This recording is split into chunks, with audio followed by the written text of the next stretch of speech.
Evening case చేయడం జరిగింది. Case చేసి ఎన్డీపీఎస్ యాక్ట్లోనే కాకుండా ఆర్మ్స్ యాక్ట్లో కూడా కత్తులు కూడా ఉన్నాయి కాబట్టి ఆర్మ్స్ యాక్ట్లో కూడా కేసు నమోదు చేసి వీళ్ళను ఈరోజు కోర్టుకు రిమాండ్ చేస్తున్నాము.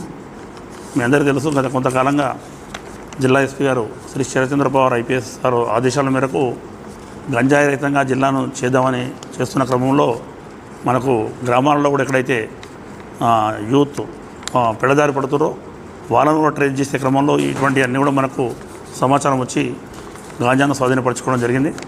ఎవరైనా సరే గ్రామాలలో అయినా లేకపోతే ఎక్కడైనా పట్టణంలో అయినా సరే, నల్గొండ టౌన్లో అయినా సరే యూత్ ఎవరైనా ఇటువంటి బారిన పడినట్టు సమాచారం వస్తే 100 డయల్ కానీ లేకపోతే మా ఎస్హెచ్ వరకు మాకు కానీ సమాచారం ఇవ్వాలని చెప్పేసి విజ్ఞప్తి చేస్తున్నాము.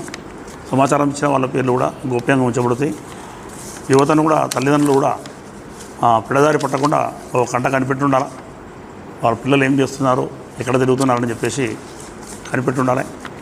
ఎవరైనా సరే ఇటువంటి అడిక్ట్ అయిన వాళ్ళైతే లేకపోతే వాటికి గాంజాయి సేల్ చేస్తున్నట్టుంటే ఖచ్చితంగా మేము కఠిన చర్యలు తీసుకోవడం జరుగుతుంది. ఎన్డీపీఎస్ యాక్ట్ కింద కేసు నమోదు చేయడము, అదేవిధంగా అవసరమైన చోట రీహాబిలిటేషన్ కూడా పంపడం జరుగుతుంది. కాబట్టి ప్రజలందరూ కూడా ఇది గమనించి పోలీస్ శాఖకు సహకరించాలని విజ్ఞప్తి చేస్తున్నాం.